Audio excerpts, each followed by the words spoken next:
A Rádio Luz Espírita apresenta Programa Conversando o Evangelho, um encontro aberto e participativo acerca da mensagem do Cristo à luz do Espiritismo. Uma produção Equipe Luz Espírita.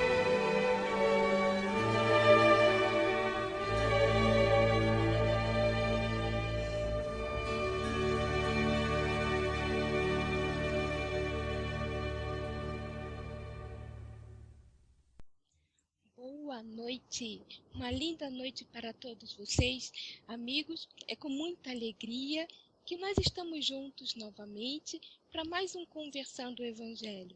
Como vocês devem ter notado, hoje não é a Cris, sou eu, a Cláudia, que estou aqui para substituí-la porque a Cris talvez não chegue a tempo.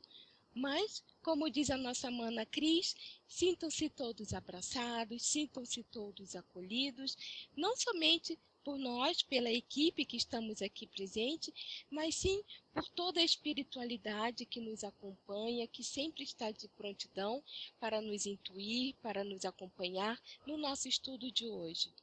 A nossa equipe hoje está sendo composta por mim, que sou a Cláudia, pelo nosso irmão Donizete, pela mana Adri, que está aqui fazendo a transmissão, e pelo professor Joel, que hoje fará uma edição especial e que vai apresentar com a gente um estudo que foi desenvolvido na casa espírita que ele frequenta sobre as bem-aventuranças e a atualidade. Vai ser um trabalho bem bonito que a gente vai aprender muito com ele hoje.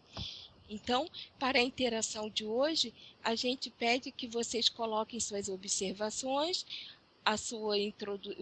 os seus questionamentos, comentários, o que vocês precisarem, o que vocês gostassem de comunicar para a gente no chat, que aí o Doni vai estar monitorando e vai passar para o professor Joel, que na medida do possível ele vai responder. Se a gente não souber a resposta, nós estudaremos, buscaremos a resposta e depois a gente fala para vocês. Na próxima semana a gente fala. Lembrando também que nós temos a página no Facebook, que quem cuida é a nossa irmã Pamela, e que também temos agora a gravação, né? Que depois vocês podem, através do link, é só clicar lá e baixar ou ouvir lá no YouTube, tá bom? Agora, vamos então, depois das nossas orientações iniciais, vamos deixar que o calor dos nossos corações nos proporcione um aconchego. Vamos procurar serenar a nossa mente, retirar todo o cansaço da semana, toda aquela excitação que a gente fica, que a gente chega correndo, as preocupações. Vamos deixar por um momento tudo de lado. Vamos agora nos acomodar como a gente possa, pensarmos na paz do nosso meigo Mestre Jesus. Vamos entrar em sintonia com nossos mentores espirituais, com os nossos amigos da colônia Recanto de Irmãos, Burgo dos Lírios, e com todos os nossos os espíritos benfeitores, espíritos amigos, que estão sempre acompanhando a gente, sendo que seja para iluminar, seja para nos instruir, para nos intuir, para aprimorar o nosso conhecimento, ou mesmo para aprenderem junto conosco, que muitos vêm também para aprenderem. Eu vou fazer a nossa prece inicial. Então vamos serenar a nossa mente, vamos elevar o nosso pensamento ao nosso Pai e vamos fazer a nossa prece de abertura. Nosso Pai, que estás em toda parte, santificado seja o teu nome no louvor de todas as criaturas. Venha a nós o teu reino de amor, reino de sabedoria. Seja feita a tua vontade acima dos nossos desejos, tanto aqui no orbe terrestre, como também nos círculos espirituais. O pão nosso, da mente e do corpo, dai-nos hoje. Perdoa as nossas falhas, ensinando a gente a perdoar os nossos devedores com o esquecimento de todo o mal. Não permita que venhamos a cair nos golpes da tentação, ainda da nossa própria inferioridade. Livra-nos do mal que ainda reside dentro dos nossos corações, dentro da nossa alma, porque só em Ti brilha a luz eterna do reino, a luz eterna do poder, da glória e da paz, da justiça e do amor para todo sempre. Que assim seja. Agora, então, eu vou ler a mensagem de abertura para que a gente possa passar para o professor Joel depois. O nosso tema hoje serão as bem-aventuranças. Então, a mensagem que eu escolhi também foi em cima disso. Aquele que desperta para as verdades do meu Pai jamais se curvará ou ladeará os caminhos das trevas. Portanto, como foi falado no passado, dos vossos passos nesse planeta, quando em caminho de imaginação e criação, de levar as palavras que despertará a muitos, falai com esses irmãos dos caminhos com zelo, propriedade e bom ânimo, dizendo assim: bem-aventurados os que sabem ler as cores do arco-íris, pois estão no caminho suave do seu coração. Bem-aventurados aqueles que, por causa do seu despertar e retidão, serão ofendidos, escachados, pois deles serão os caminhos suaves de novas fronteiras e elevação. Bem-aventurados aqueles que se livraram da solidão da alma materialista, pois assim, agindo, terão percorrido já a metade de seu caminho. Bem-aventurados os que buscam a paz em seu interior, porque eles serão vistos e sentenciados como centelhas de um Deus maior. Bem-aventurados os que não temem, pois vivem a mais pura essência do amor de Deus no seu coração imortal. Bem-aventurados sereis quando os seres criticados, zombados, ou até mesmo perseguido por causa de suas palavras, ou mesmo quando disserem que as coisas contra vós, coisas más contra vós, falsamente, porque grande será a tua recompensa no retorno de vossa missão. Bem-aventurado aquele que sabe calar-se quando tem de calar-se, e sabe falar quando tem de falar, pois serão exaltados na grandeza do seu coração imortal.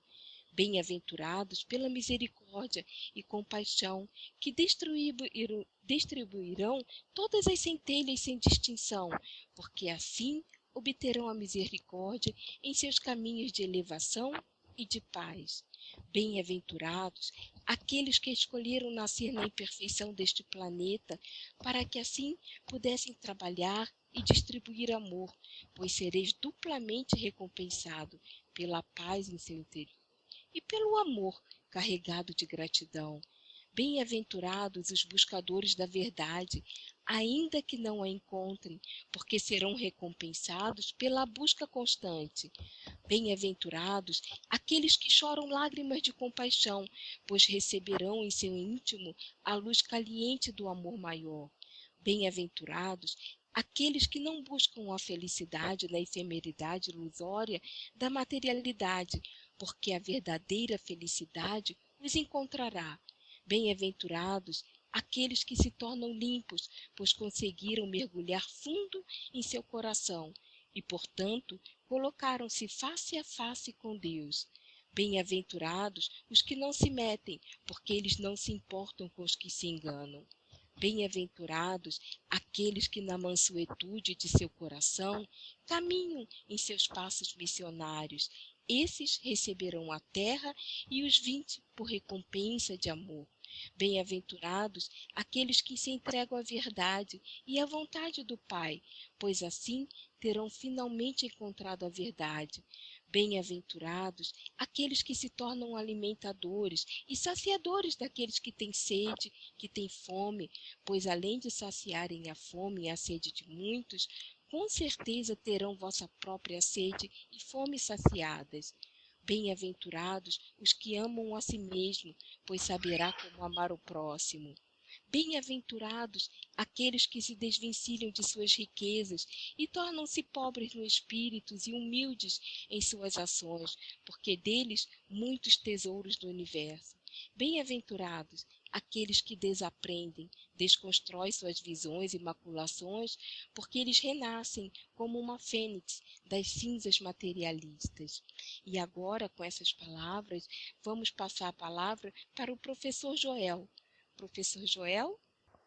Meus irmãos, eu peço em primeiro lugar desculpas por esses pequenos senões que acontecem nos computadores quando tenta-se um intercâmbio e almeja-se que a divulgação destas mensagens se verifiquem numa distância tão longa quanto possível e também no plano espiritual, pois afinal de contas nós sabemos, estamos envolvidos pelo fluido cósmico e temos a certeza absoluta de que as mensagens aqui divulgadas também são ouvidas pela espiritualidade que se acha sintonizado com esses propósitos. Como vimos, estamos tratando do tema bem-aventuranças na sociedade contemporânea. Então, na nossa sociedade espírita Paz, Amor e Caridade, o nosso grupo de estudos que reúne-se para estudar a doutrina dedicou-se ao aprendizado das bem-aventuranças e, em conjunto, nós redigimos e possivelmente, até com quase toda certeza, fomos auxiliados pela espiritualidade maior. Por esse motivo, então, eu vou dizer para vocês a introdução do documento de hoje, que também será utilizada numa amplitude maior na Sociedade Espírita Caminho da Luz, aqui em Santa Cruz do Sul, numa atividade de integração de todas as casas que estão vinculadas à União Municipal Espírita da nossa região. Então, as bem-aventuranças, elas se constituem num verdadeiro tratado de orientações para que a nossa vida seja plena de sucesso. Se todo ser humano, indivíduo, enquanto parte da sociedade, praticasse as lições que o Mestre Jesus nos ensina com as bem-aventuranças, certamente estaríamos já vivendo na Terra um momento de maior evolução moral, um mundo mais fraterno, humano e pacífico.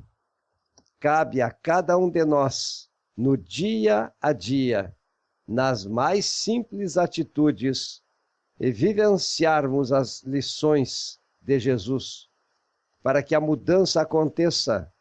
O trabalho é árduo e urgente. Somos todos responsáveis e a cada um será cobrado segundo as suas obras.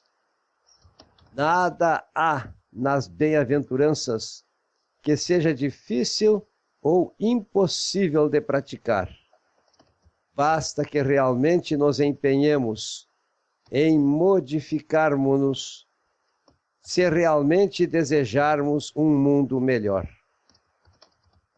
Bem-aventurados aqueles que conseguem ter a sabedoria necessária para as provações da terra. As injustiças, a dor, o sofrimento, o apego ao corpo perfeito e ao bem material. Temos o privilégio de encarnarmos para evoluirmos e corrigir tudo aquilo que deixamos para trás. Em outras vidas, de perdoar e sermos perdoados, de cumprir a nossa missão de forma evolutiva. Mas, mesmo assim, ainda vivemos na ignorância de achar que Deus é injusto, que não merecemos o sofrimento que muitas vezes somos nós que buscamos por não sermos seguidores e sabedores da sabedoria transmitida pelo nosso Consolador prometido. Se não fôssemos seres ignorantes, não estaríamos vivendo neste mundo onde nem conseguimos mais educar os nossos filhos, pois muitas vezes nós não temos a visão de que eles gritam por nosso amor, presença, carinho e compreensão, e não querem ser compensados por coisas materiais. Se hoje a humanidade caminha cada vez mais na turbulência de sentimentos negativos, é porque estão cada vez mais distantes das verdades do Senhor. Cada vez vivemos com mais discordâncias, revoltas, lares destruídos por drogas, álcool, pessoas se suicidando por não conseguirem aceitar o que é seu destino. Mas Deus não dá a cruz maior do que alguém possa carregar. Apenas somos fracos e muitas vezes até somos covardes. Então nós vamos buscar a sabedoria e evoluir como seres humanos e espíritos, para assim sermos cada vez mais felizes no reino dos céus, pois o momento é agora. Feitas as presentes considerações e embasados nos ensinamentos do Consolador prometido, nos é permitido considerar que o nosso perispírito, envoltório da nossa alma, é o computador imortal mais perfeito criado por Deus na Terra. Todas as atitudes do campo prático do bem e do mal, que nos afinizam com as leis divinas, acarretam registros que ficam anotados em nosso perispírito. Esses registros, por sua vez, têm conexão com núcleos potenciais, que, segundo o Dr. Jorge Andréa, existe no nosso espírito propriamente dito. Estes centros de potenciação, ligados a esses registros e a todas as nossas atitudes, são os geradores, muitas vezes, dos nossos pensamentos e até mesmo criadores, ou fonte de origem de muitas das nossas atitudes comportamentais no campo do bem e no campo do mal. A percepção de prazer e de arrependimento também tem origem a partir do nosso pensamento, mas é preciso que lembremos que quem pensa é o nosso espírito, e esses pensamentos se concretizam no mundo material devido a essas emissões que brotam da nossa alma. E assim, então, nós conseguimos perceber a amplitude bem maior que necessitamos dar a estas interpretações, que até mesmo elas vão além, muito além daquilo que a ciência convencional admite no campo do sistema nervoso central, no campo da psiquiatria e no campo da psicologia. Isso dentro de bases mecanicistas, como acontece, o que por um tempo ainda vai ser necessário que se verifique, mas o homem vai progredindo até o dia em que chegará na verdadeira realidade, a realidade da nossa alma. Então, as lembranças do passado, embora apresentem a mesma dinâmica, ficam retidas, como foi dito, nas áreas do nosso inconsciente oculto, o que é uma expressão amorosa da sabedoria divina. Porque não conseguiríamos ter ou suportar a sobrecarga que na somatória traduz e configura o nosso passado cheio de erros e culpas. Dentro dessa dinâmica, todos nós, em nossa trajetória evolutiva eterna, pela pluralidade das existências nos mundos habitados, vamos concretizando não somente o nosso progresso, como também a cura de todas as lesões oriundas das nossas atividades e delituosas todas elas, e que configuram os erros do passado, desde o momento em que nos tornamos almas humanizadas. Nosso Divino Mestre Jesus, modelo e guia da humanidade, nos forneceu com seus ensinamentos todos os meios para que nos processos reencarnatórios consigam nossas almas progredir em direção a Deus. Segundo Cristo, sabemos que o nosso amor em relação aos nossos semelhantes consegue cobrir a multidão dos nossos pecados.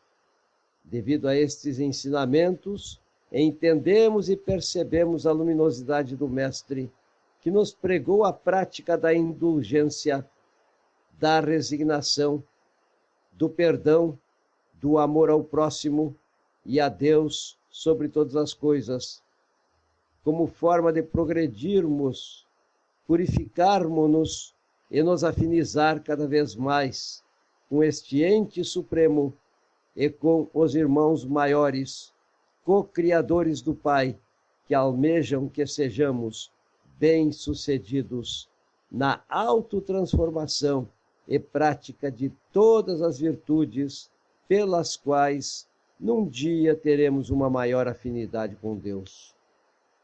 Pelo exposto, dá perfeitamente para entendermos, no campo das bem-aventuranças, as causas das aflições no presente e também do nosso passado, que se perde na noite dos tempos.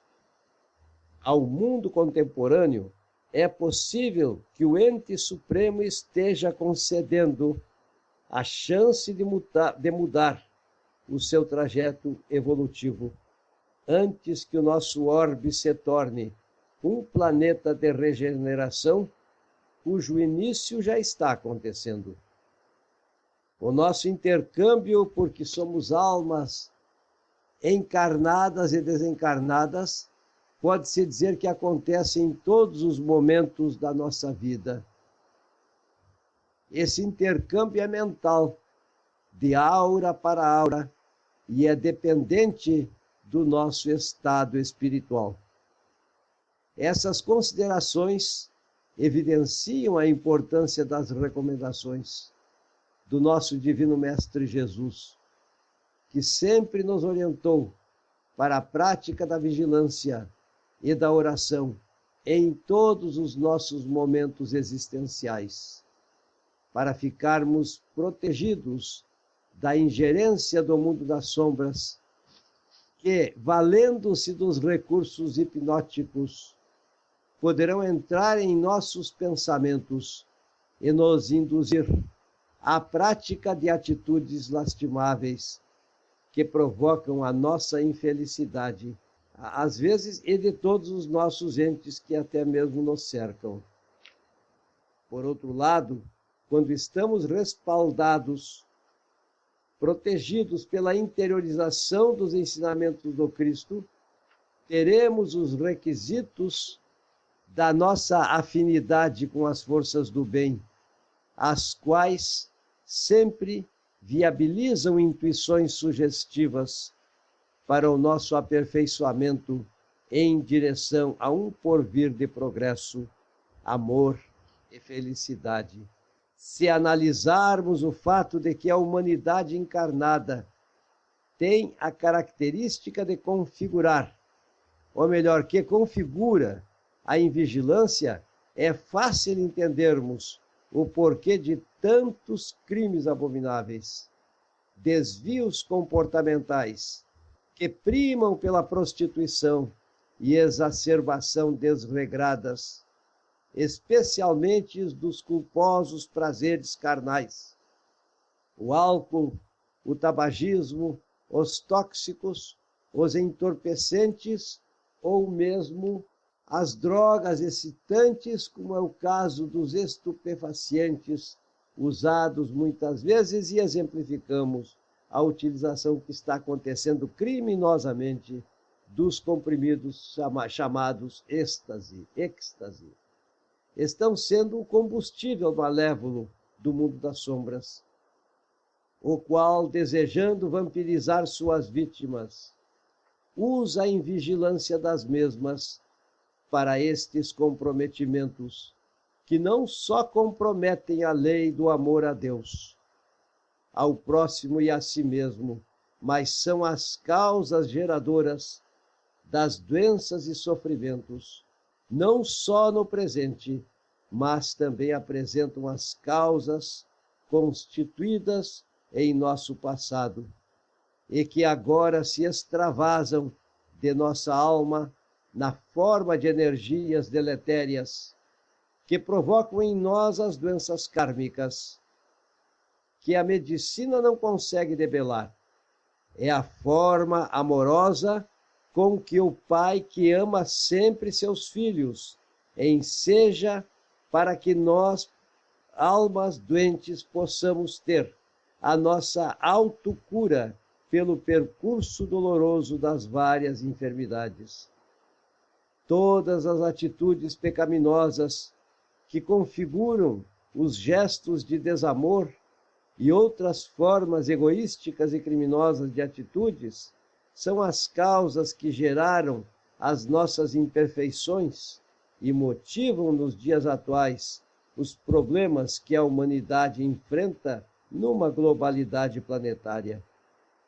Estas análises formuladas através do estudo da doutrina que consola nos fornece a dinâmica para entendermos que o Mestre Jesus é o mais sábio psicólogo e o maior médico das almas que a humanidade já teve.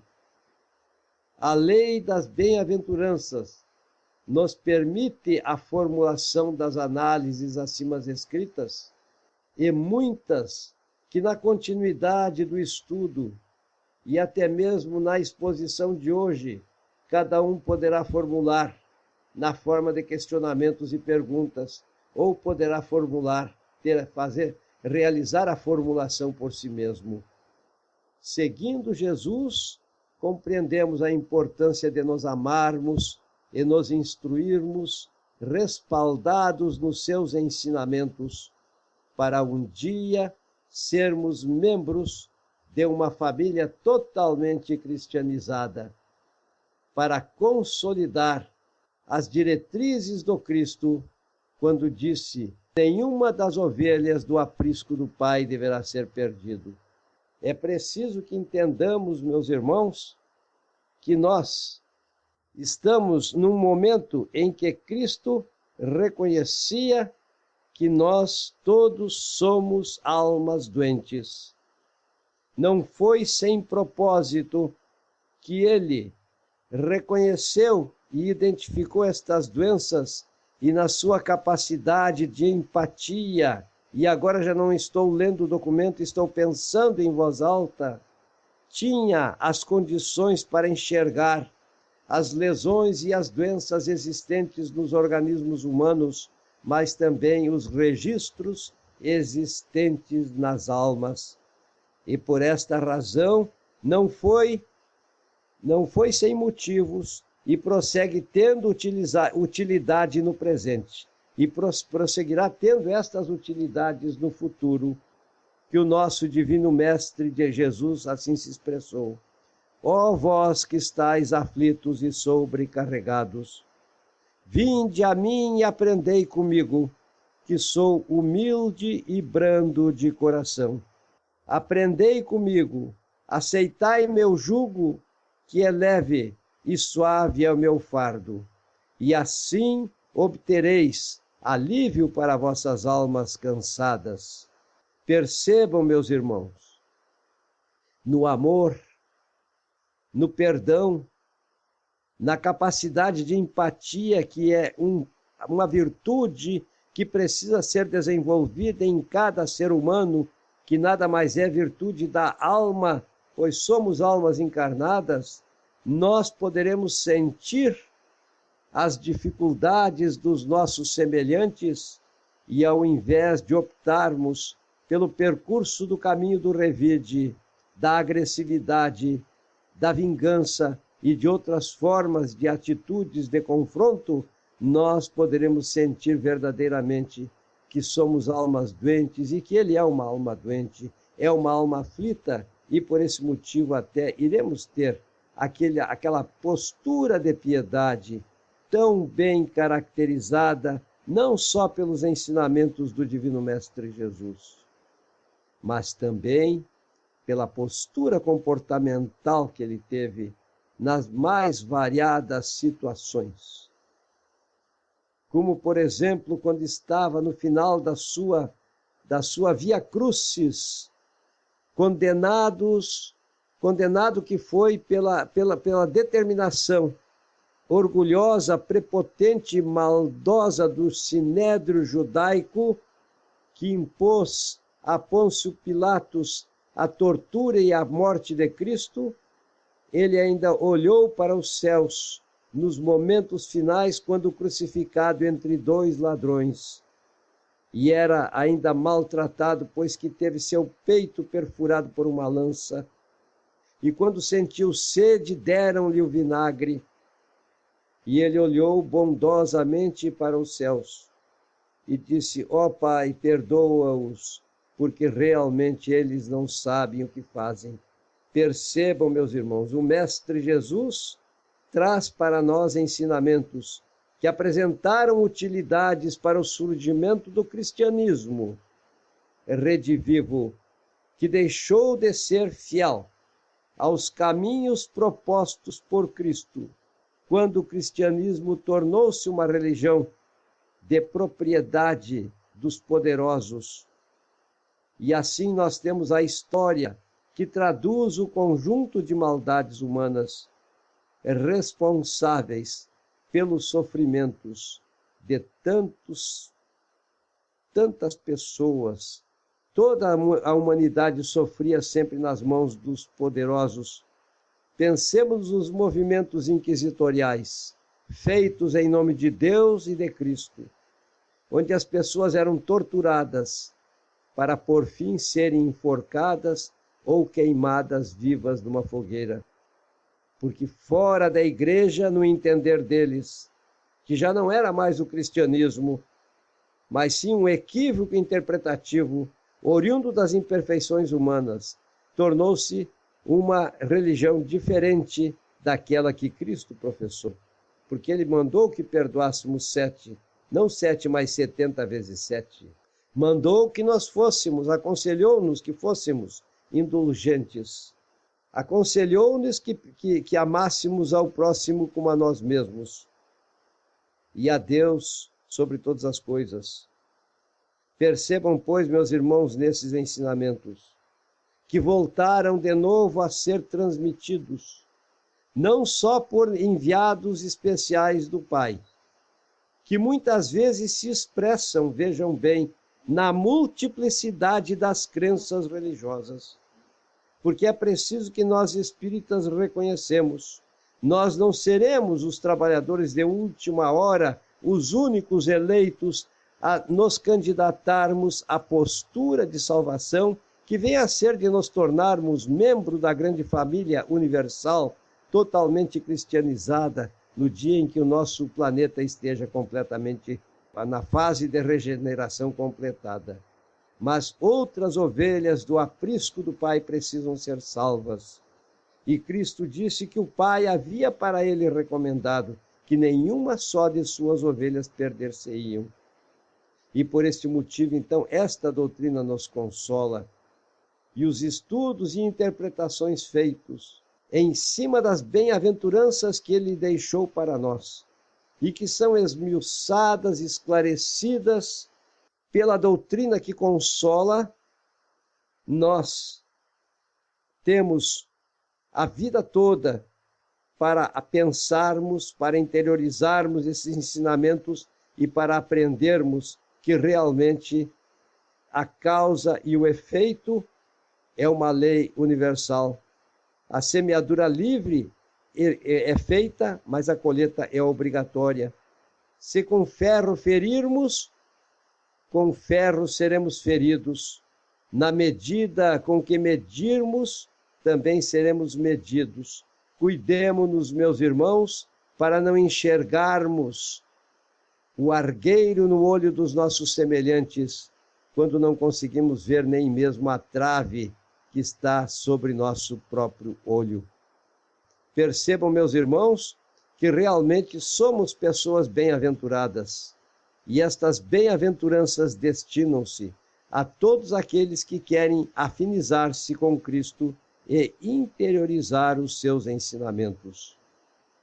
Não esqueçamos, todavia, que nós, adeptos como trabalhadores de última hora, iremos ganhar a maior recompensa, mas esta maior recompensa se traduz, se configura pela remissão de grande parte das nossas culpas, pois que somos almas endividadas, e esta grande recompensa se configura pelo perdão que nós vamos obtendo dos nossos pecados, pois que quando falamos de erros cometidos por crenças religiosas do passado, ou mesmo que cometemos no presente, nada mais estamos dizendo ou fazendo do que nos referirmos às imperfeições da humanidade. Percebam, pois, que realmente, quando uma alma sofre com resignação, nós poderemos dizer que se esta alma encarnada é resignada, ela com certeza, meus irmãos, é uma bem-aventurada, porque os registros desequilibrantes situados na sua alma nada mais são do que a emersão de energias deletérias projetadas do ser espiritual, espírito e perispírito, que se extravasando através do corpo vão gerar os sofrimentos, vão gerar as doenças, as enfermidades. E quando então Cristo dizia, bem-aventurados os aflitos, porque eles serão consolados, ou bem-aventurados os pobres, porque eles possuirão a terra, sim. Professor Joel, vou interromper o senhor um minutinho, porque tem uma pergunta no chat, e então, para a gente não deixar passar muito tempo, tá bom? Claro, irmãzinha, por favor. Tá? Então, a pergunta é o seguinte: podemos dizer que o Sermão das Montanhas para nós é o mesmo que os 10 mandamentos para os judeus? Olha, eu diria que os mandamentos, o Sermão da Montanha, até é muito mais do que os mandamentos judaicos.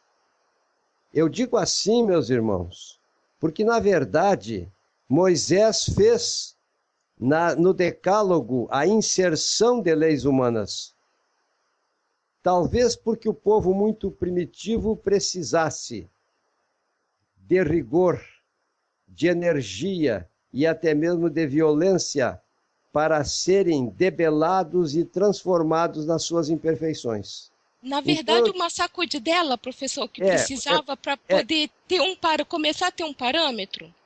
Pois é, e uma sacudidela. Mas, na verdade, quando Cristo veio, ele não veio transformar as leis divinas, que estão, é claro, contidas no Decálogo, mas ele veio ratificá-las. Só que tem um detalhe. Ele contradiz, por exemplo, uma lei mosaica que era inserida nas leis, em que, por exemplo, a mulher adúltera deve morrer por apedrejamento. Sim, verdade. Então, isso aí não faz parte do Sermão da Montanha. Não faz. Ele prega exclusivamente amor e perdão. Amor e perdão, verdade. Então, percebam, não dá para dizer que seja exatamente os mandamentos dos judeus, porque eu até desconheço os mandamentos que hoje em dia os judeus estão observando, porque eles não creem, ainda não acreditam que Cristo foi o enviado, foi o Messias, o enviado prometido por Deus e previsto nas profecias. Então, eu não posso dizer mais do que isso, que, na verdade, o Sermão da Montanha é mais aprimorado no seu conteúdo, na sua essência e nas suas finalidades do que o Decálogo, que era seguido pelos judeus, considerando que eles sofreram as inserções. Percebam bem, meus irmãos, eu vou dizer uma coisa. No primeiro mandamento, que foi gravado na Tábua da Lei, num fenômeno de manifestação física, onde estas tábuas, com estas gravações do Decálogo, foram transferidas do plano espiritual para o plano material no Monte Sinai, o primeiro mandamento nesta tábua dizia assim: eu sou o Senhor teu Deus, que vos tirei da terra do Egito, da casa de servidão. Não erguereis ídolos, nem lhes prestarei homenagem ou adoração. E nem adorareis o que está em cima nos céus, ou o que está nas águas, sob as águas na terra. E depois, então, aconteceu por muito tempo a supressão do restante desse primeiro mandamento, que diz o seguinte, e ele está no Evangelho, segundo o Espiritismo, foi observado no pé de página, na página onde se estuda o Decálogo. Kardec escreveu assim, porque eu, o Senhor teu Deus, sou Deus zeloso, que puno a iniquidade dos pais nos filhos, daqueles que me ofenderam, na terceira e na quarta geração, e uso de misericórdia para com aqueles que me amam e guardam os meus mandamentos até 1000 gerações. O que aconteceu? Houve alteração. É um exemplo das tantas alterações que foram feitas, inclusive no Decálogo. Não sei se hoje ainda o Decálogo tem por base esse conteúdo, mas nós sabemos que, embasados em documentos antigos, nas primeiras Bíblias, esse resto que ficou faltando no Decálogo, que foi suprimido pelo cristianismo quando ele se tornou romano, parece-me que agora estão divulgando nas Bíblias atualizadas. Mas percebam, o que fizeram? Fizeram assim, adulteraram. Porque eu, o Senhor teu Deus, sou Deus zeloso, que puno a iniquidade dos pais nos filhos, até a terceira e quarta geração. E não foi escrito assim. E o que aconteceu? As pessoas eram amaldiçoadas e toda a sua geração, até a terceira e quarta gerações, seriam também malditos pela igreja. Percebam, pois, que a gente tem que ter muito cuidado para comparar o Decálogo, muitas vezes analisado por muitas crenças, com o Sermão da Montanha, porque o Sermão da Montanha é constituído tão somente por amor, tão somente por perdão, tão somente por propostas de evolução. Não sei se eu consegui deixar configurado, mas o importante é que se os aflitos tiverem conformidades, eles estarão curando as doenças que estão registradas na sua alma e que são consequências de suas atitudes malévolas perpetradas no passado. Essas são as causas anteriores das aflições, analisadas nas bem-aventuranças. Porque também nós temos as causas atuais das nossas aflições. Que foi o que a gente conversou semana passada, né, professor? Exatamente. Uhum. Então elas se verificam por culpa nossa. Só que estas causas que hoje nós constituímos, como por exemplo a criminalidade que está se espalhando cada vez mais na humanidade toda, pode-se dizer, em que semelhante não ama mais semelhante, pais matam filhos, filhos matam pais, prostituição, pedofilia, roubo, egoísmo, tão somente exacerbação de sentimentos materiais e supervalorização de bens materiais à custa do sofrimento do semelhante, tal como nós conhecemos tão profusamente através dos veículos de comunicações, estas causas, por elas nós iremos responder. É claro que às vezes nos acontece aflição na vida presente, mas quando nós conseguimos escapulir na vida presente das consequências dos nossos atos, podem deixar que este computador, que é a nossa alma, vai registrar os nossos erros. E a emersão dos fluidos deletérios, oriundos destes erros, vão provocar não somente as patogenias do corpo na forma de doenças que a medicina humana não pode debelar, mas às vezes por tetraplegia, por paralisia mental, por hidrocefalia, por anencefalia, por problemas ginecológicos, por mulheres que não souberam se desempenhar nas funções da procriação, pois que a mulher é um ser sagrado e através da mulher as personalidades almas atravessam as gerações, não cumpriram o seu papel, não foram amorosas, mas sim exerceram a prática abominável do aborto.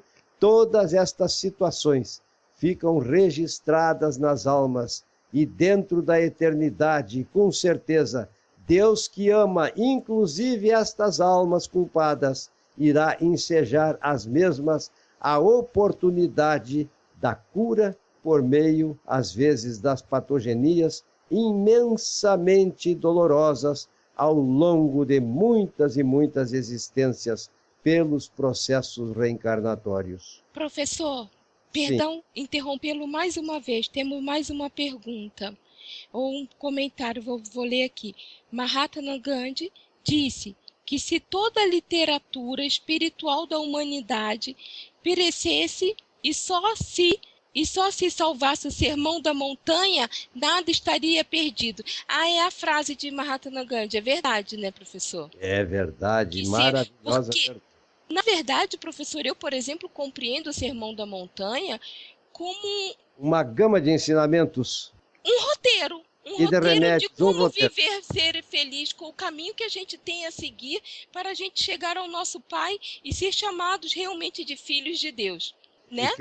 E crescermos a nossa trajetória evolutiva em direção a uma afinidade muito grande com Ele, né? Com certeza, com certeza. Ser filho de Deus na sua inteiridade toda, porque a gente tem que ser não só dos lábios, mas do coração, de tudo, né?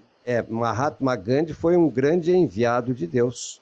Sim. De Deus, sim. preocupado que esteve sempre com o destino da humanidade, ele sempre enviou espíritos evoluídos para transmitir orientações ao seu povo, nas diversas raças. E assim nós temos diversos personagens que fazem parte, como por exemplo o Siddhartha Gautama, ou Mahatma Gandhi também. Mahatma Gandhi, inclusive, valeu-se de uma expressão que ele achou belíssimo o cristianismo, só que ele lastimava uma coisa: é uma pena que tão poucos sigam o cristianismo, porque realmente, se seguíssemos os ensinamentos de Cristo, não teríamos mais necessidade de vivermos num mundo de expiações e prova, que agora vai passar a ser de regeneração, e nem teríamos a necessidade de sermos deslocados para prosseguirmos no nosso processo de cura e crescimento em outros orbes, muitos deles inferiores a essa Terra, onde talvez iremos coexistir com humanoides que já têm condições de receber almas no processo de encarnação e reencarnação, mas vamos viver os sofrimentos todos inerentes à existência de um ambiente no qual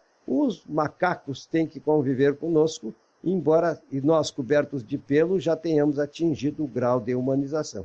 Esse é o trajeto, mas o importante é que nenhuma ovelha do aprisco do Pai vai se perder. Isso é o amor, esse é o Deus amoroso que nós conhecemos e vivemos em função desta inteligência suprema, desta causa primária de todas as coisas, que é Deus. Por isso que Kardec não perguntou quem é Deus, ele perguntou o que é Deus. E então, vejam bem, o espírita não deve antropomorfizar a Deus. Deus não tem semelhança com o ser humano. Deus é mais do que tudo isso. E nós não temos condições de imaginar o que é Deus, a não ser dizendo: é a inteligência suprema, a causa primária de todas as coisas. Esse é o nosso Deus, e que a gente chama de Pai, porque Ele permitiu que nós fôssemos criados, Ele nos criou a partir das nossas origens, conforme já tivemos a oportunidade de abordar em outras oportunidades, quando falamos do livro de André Luiz, psicografado por Chico Xavier, Evolução em Dois Mundos. Poderia ser eu para realizar a prece? Se eu quiser, tudo bem. Não, seria eu, mas pode sim, professor. Pois digo, eu estou fominha, estou sedento de pronunciar prece. Eu até tenho um propósito, minha irmã. É nesta prece que vou realizar depois, propiciar às pessoas que nos honram com esta sintonia, a dinâmica pela qual a prece acontece e produz em nós resultados maravilhosos. Professor, verdade. Tem mais uma pergunta. Sim mesmo. Existe uma bem-aventurança mais importante que se ressalte mais do que as outras? Olha, todas são importantes, mas a bem-aventurança que fala do amor, da brandura e encerra a paz. Bem-aventurados os brandos e pacíficos, porque eles possuirão a terra.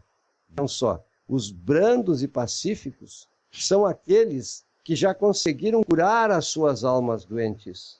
Eu acho que essa é a meta maior, né? Nós percorremos a nossa trajetória evolutiva e emergimos todas as nossas núcleos energéticos doentes, e no lugar deles nós colocamos virtudes ou núcleos potenciais que permite a manifestação das virtudes, e aí então nós temos branduras e temos paz. Somos espíritos sábios e puros. Tem uma passagem que eu acho muito importante também, professor. Eu diria que o Sermão da Montanha, eu diria que ele é todo importante, porque cada um é uma fase, é uma fase da nossa... Na verdade, é um desafio para a gente substituir a nossa falha pela nossa virtude.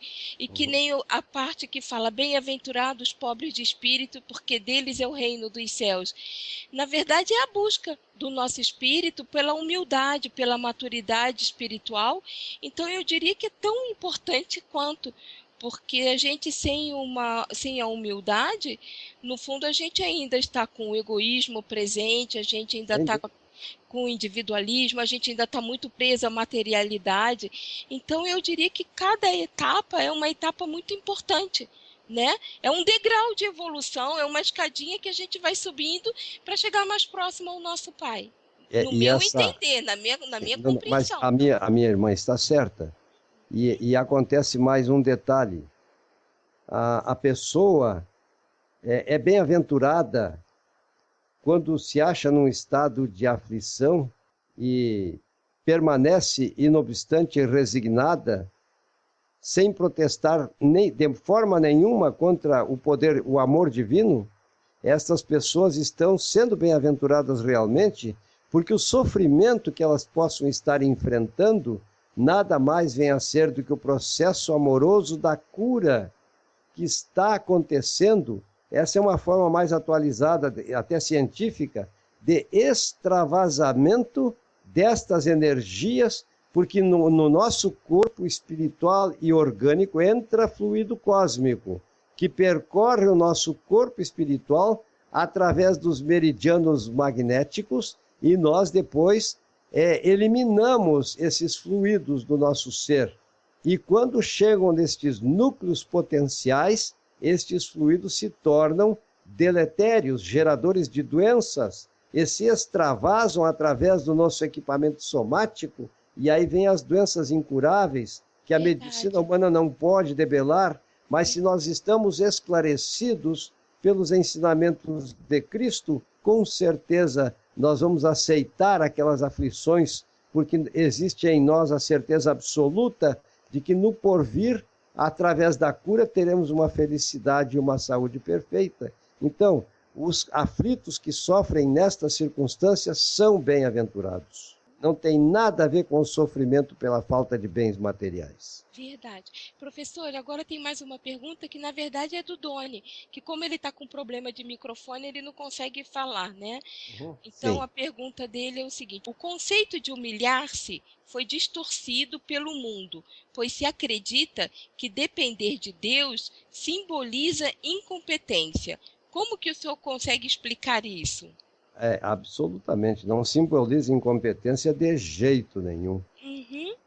A pessoa que é humilde, ela preenche os requisitos de autoconscientização a respeito das grandezas do Pai, porque quanto mais, meus irmãos, nós aprendemos a respeito das obras que são concretizadas no mundo material pela criação divina, mais nós ficamos vendo que somos quase nada, mais nós percebemos que somos muito pequenos, e mais nós enxergamos razões para sabermos que esse ser é infinito e que ele tem a sua existência comprovada em todos os momentos, em todas as análises. Só aqueles que fogem das análises é que não conseguem perceber que Deus existe.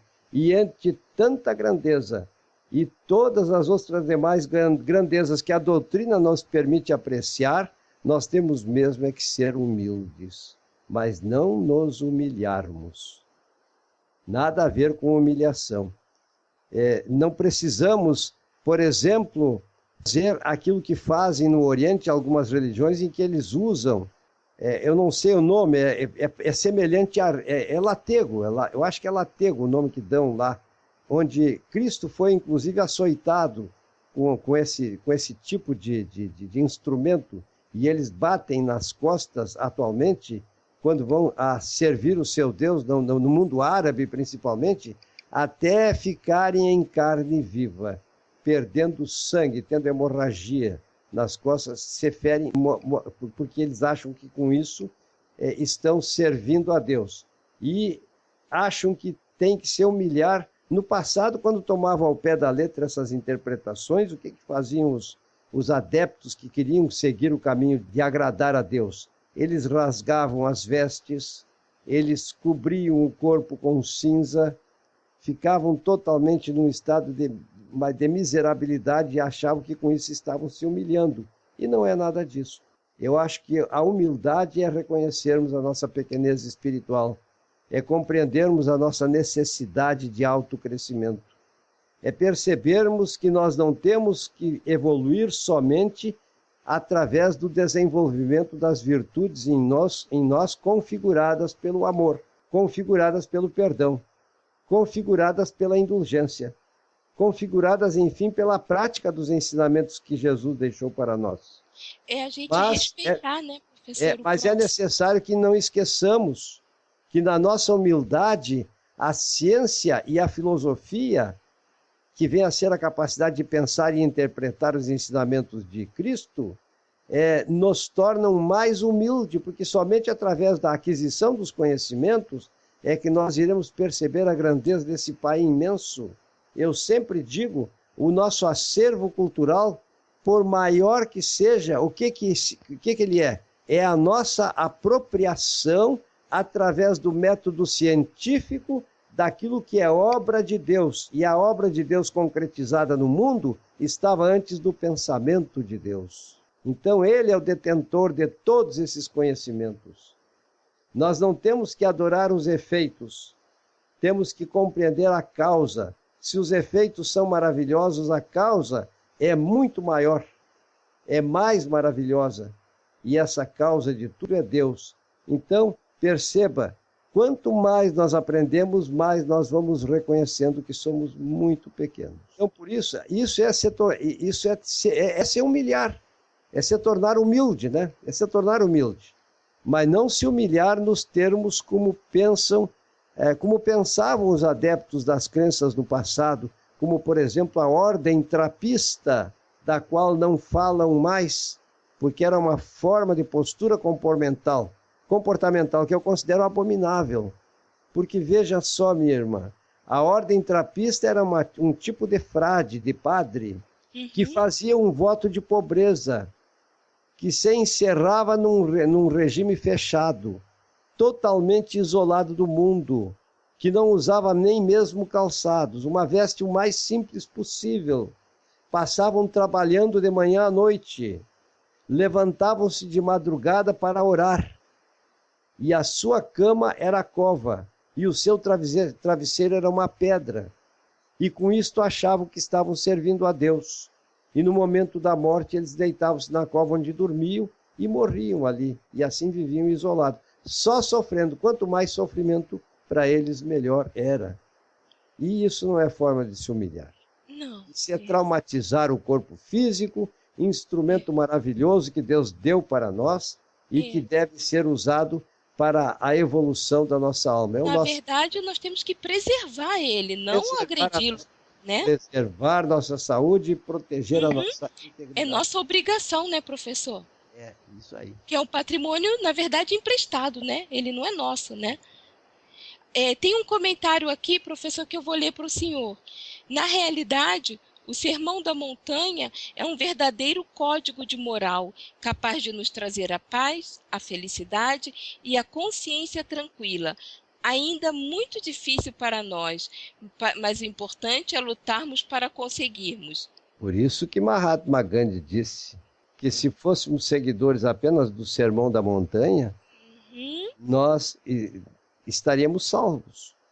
Basta a gente colocar o amor no coração, né, professor? Amor, perdão, né? Isso. E seguir os demais passos que o mestre nos deixou, né? Que o mestre nos deixou. Então, se vocês permitem, eu pensaria em voz alta. Pode ficar à vontade. Tá. Não, pelo seguinte motivo, meus irmãos, nós temos que entender, e na doutrina espírita nós estudamos, que os fluidos nada mais são do que uma transformação pelo poder mental das entidades espirituais do fluido cósmico. Os fluidos cósmicos transformam-se em fluidos. Mas se o poder mental atua sobre esses fluidos, é preciso que entendamos que tem entidades espirituais muito evoluídas que conseguem configurar a estes fluidos, a partir do fluido cósmico, propriedades terapêuticas, propriedades de criar transformações nos nossos tecidos, propriedade de desmanchar células ou tumores cancerosos, propriedade de viabilizar curas que muitas vezes a medicina humana não consegue.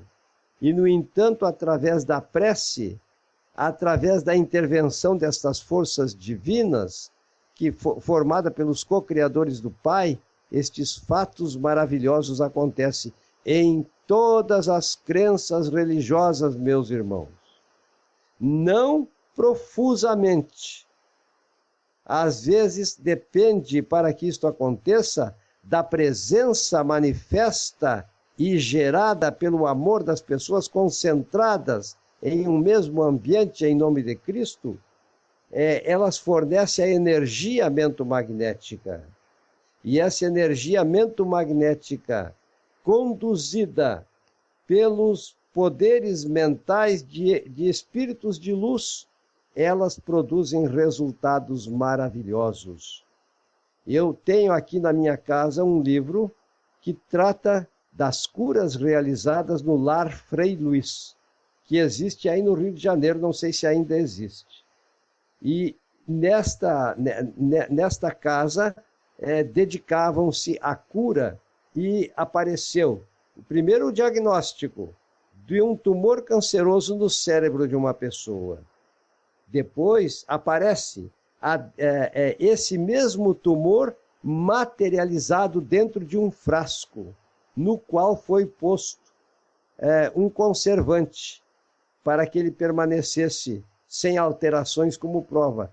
E através de radiografia cerebral, no lugar deste tumor passou a existir a glia nervosa, que é o tecido conjuntivo que praticamente existe como estroma, como armadura no nosso sistema nervoso central. Percebam, meus irmãos, então, eu estou dando aqui um exemplo concreto de cura porque as fotos existem, o livro existe. Eu só não sei dizer o endereço certo, mas eu sei que é no Rio de Janeiro, Lar Frei Luiz, onde existia inclusive fenômenos de materialização e outros fenômenos mais conseguidos, porque naquele tempo possivelmente eram necessários para que pudessem crer aqueles que só acreditariam se vissem. Mas está acontecendo. Nas sociedades espíritas acontecem curas, só que a cura maior é feita por nós mesmos através da prática dos ensinamentos que Cristo deixou para nós. Mas nós também conseguimos, com o nosso pensamento, manipular esses fluidos cósmicos. Não esqueçamos, todavia, que os espíritos sofredores, inferiores, maus, eles também conseguem mudar as propriedades desses fluidos cósmicos. E é quando, nas problemáticas obsessivas, eles geram a doença nas pessoas, que, tendo culpa, dão abertura na sua alma e sofrem a influência hipnótica que foi mencionada quando eu li o documento que amanhã vai ser apresentado na Caminho da Luz. Então, na verdade, percebamos, a oração tem o poder de transformar os ambientes. E é nisto que eu penso agora, meus irmãos. Peço a todos vocês que descontraiam-se e que façam uma projeção fluídica da imagem de Jesus.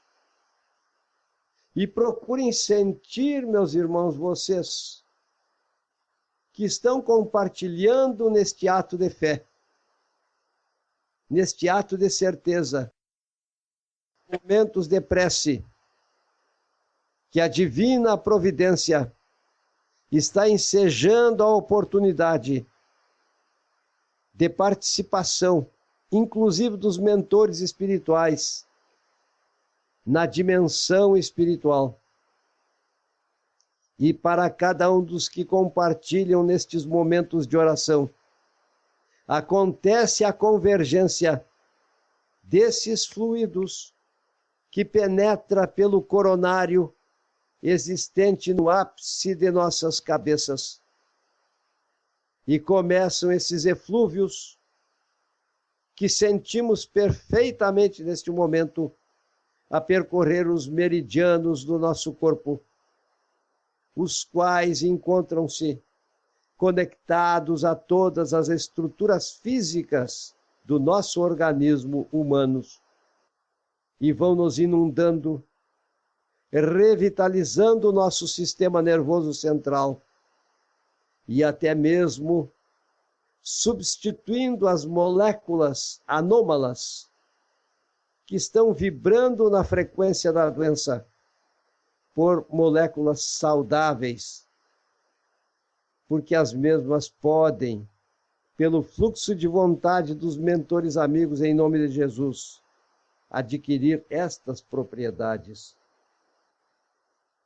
Em nosso organismo existem mecanismos naturais que viabilizam a nossa cura, a nossa reação contra as doenças, os quais também obedecem o comando que é projetado do nosso espírito e perispírito.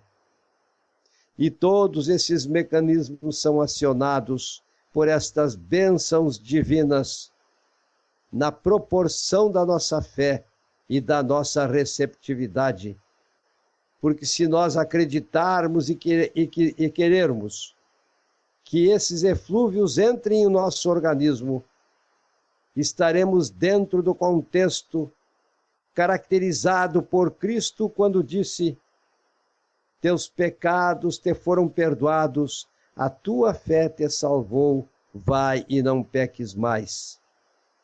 Então nós estamos sendo invadidos por esses eflúvios e nos atrevemos, espíritos amigos, que compartilham conosco nestes momentos de oração em nome de Jesus, a suplicar pelas almas que sofrem, aquelas que têm possibilidade de sofrer mudanças ainda nas suas atitudes e sentirem em si o arrependimento e o desejo de recomeçar, que eles possam ser envolvidos por vós, que possam ser abençoados os doentes nos hospitais.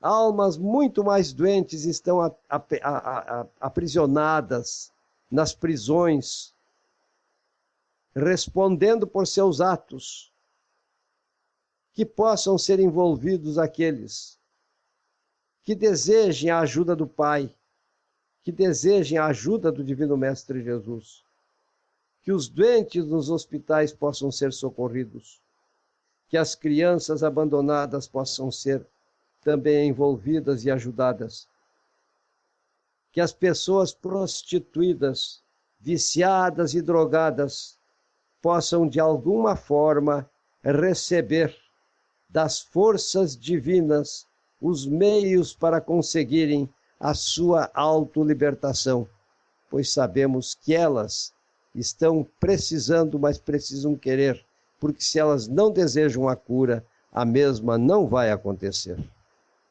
E assim dizendo, nós suplicamos aos espíritos maiores, como Joana de Ângeles, estrela esplendorosa que auxilia o mundo, mas principalmente o nosso país.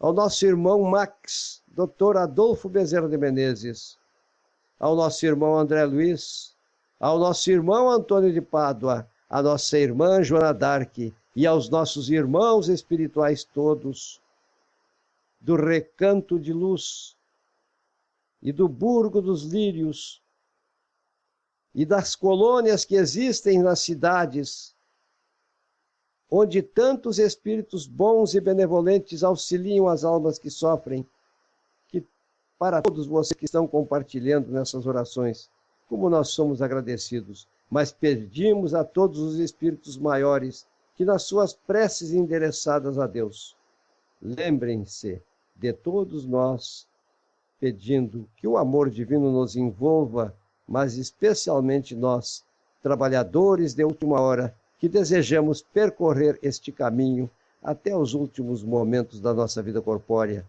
e muito tempo depois, pela eternidade fora, quando tenhamos a condição de ficarmos libertos da necessidade das provas da reencarnação, mas sempre premidos pelo desejo de amar ao próximo como a nós mesmos, perdoar sempre e amar a Deus sobre todas as coisas.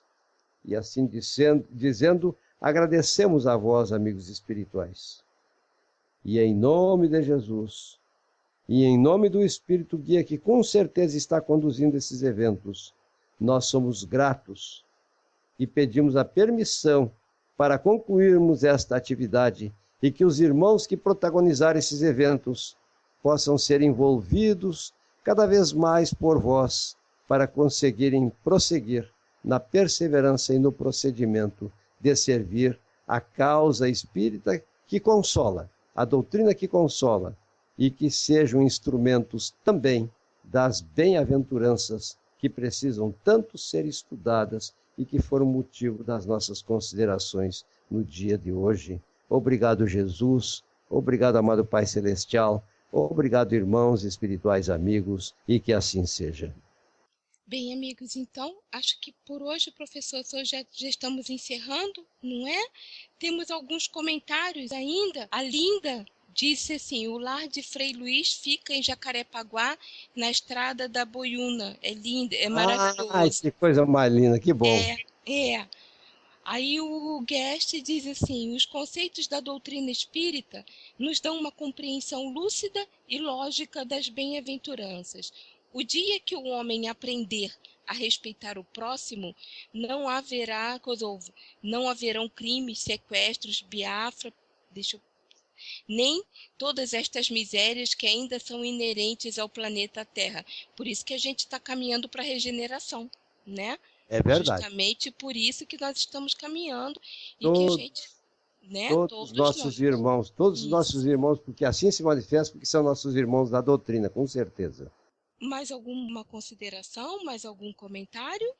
Eu faço essa consideração se vocês me dão a oportunidade. Com certeza, professor. O nosso perispírito é feito de fluido cósmico universal. Se nós viemos de outro orbe e estamos agora na Terra, nós perdemos o corpo espiritual daquele orbe para ganharmos aqui um corpo espiritual. Vamos supor, eu que peso, vamos dizer, 82 quilos de peso, que tenho uma estatura, tenho uma forma física, exatamente na outra dimensão, este corpo espiritual tem as minhas características. Quando uma criança nasce e é pequena, é porque o corpo espiritual dela, antes da encarnação, foi apequenado. Perdeu substância, mas permaneceram os conteúdos. E quando esta criança começa a crescer, a partir do nascimento, o corpo espiritual vai acompanhando este processo de crescimento, até que ele atinge a idade adulta. E quando pelo processo da morte vamos para o outro lado, nós levamos esse corpo espiritual com esta aparência. Só que nós tivemos em diversas vidas, em milhares de existências, milhares de corpos espirituais. E a imagem desses corpos espirituais estão retidos nas nossas lembranças. É por isso que nós podemos nos apresentar com formas diferentes, dependendo das circunstâncias necessárias pelas quais justifica-se o fenômeno de materialização, que até não são muito comuns nos dias atuais. Percebam, meus irmãos, esse corpo espiritual, ele é a duplicata do nosso corpo. O nosso corpo físico é a duplicata desse corpo espiritual. E numa dimensão mais profunda, esse corpo espiritual está abrangendo o nosso espírito propriamente dito. Então, esse corpo espiritual, ele registra tudo aquilo que nós fazemos, aquilo que nós aprendemos, mas é transmitido para o nosso ser espiritual. E é o que eu chamo de núcleos de potenciação. Então é importante dizermos isto para compreendermos dentro da doutrina, e eu uso o caminho proposto pelo Dr. Jorge Andréas, para entendermos o mecanismo pelo qual nós registramos as nossas culpas e nós nos libertamos dessas culpas, porque são núcleos de potenciação que ficam na parte mais profunda do nosso espírito. E esses registros de potenciação, esses núcleos, eles estão conectados com o nosso perispírito. E quem pensa é o espírito. Quem recebe esses pensamentos, porque o espírito está na outra dimensão da vida, é o perispírito. Então o perispírito tanto está conectado ao campo espiritual, como também ao material. E o perispírito então transmite ao nosso corpo. E assim as funções vitais acontecem, embora a gente respeite todo o conhecimento científico que temos. No entanto, o homem ainda não foi capaz de construir uma célula, que é muito complicado, jamais vai conseguir formar uma célula a partir de substâncias, e, no entanto, nós, no nosso corpo vivo, temos essas células. Existiram também os unicelulares e assim por diante, mas o que eu quero deixar bem vivo hoje é que esses registros na forma de núcleos de potenciação estão presentes em nós, e alguns autores espirituais nas obras escritas dizem que nós temos manchas ou doenças na nossa alma. O próprio André Luiz vai reencarnar porque ele tem lesões no seu aparelho digestivo resultantes da outra vida. E ele sabe que vai voltar, embora seja um espírito maravilhoso e super evoluído. Então percebam, é nesses termos que acontece a nossa cura, não é castigo. O nosso perdão é imprescindível. Professor, as enfermidades, eu li que sim, são purificação do nosso perispírito, né? Contanto que não sejam causas atuais das nossas aflições. Sim, verdade. Tem as causas atuais que geram a doença e o sofrimento, inclusive os vícios, né? O tabagismo, o alcoolismo. Disso até nós vamos falar agora quando falarmos da alimentação, né? Isso. Na próxima vez. Sim. Mas então, as causas anteriores das aflições são consequência dos nossos erros e que estão nestes registros.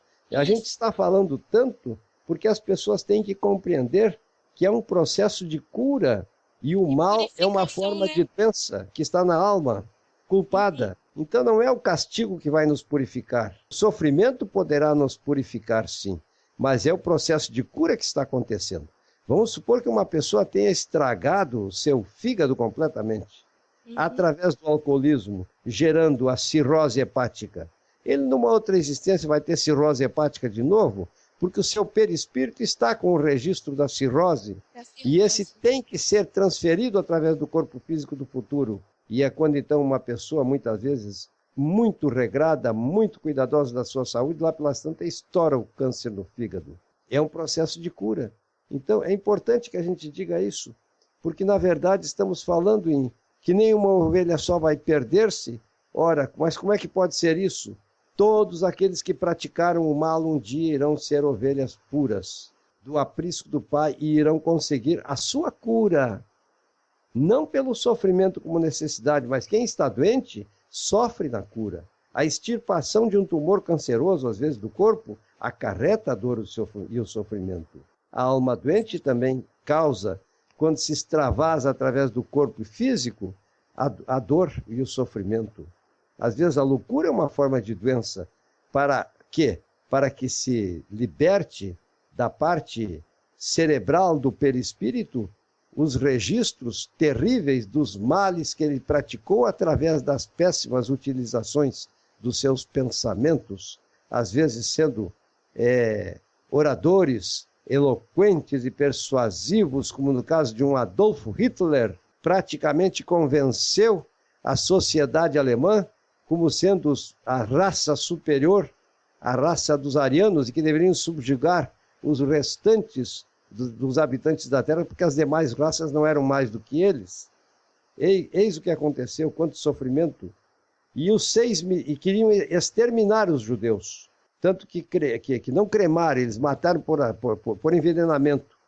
O mesmo gás tóxico que foi usado nas câmaras de gases lá em Auschwitz, na Normandia, aconteceu também nesses jovens que morreram aqui em Santa Maria, na Boate Kiss, porque pela queima do material empregado na ornamentação, desprendeu-se HCN, que vem a ser ácido cianídrico, e não foi tanto o incêndio que matou, as pessoas morreram por envenenamento.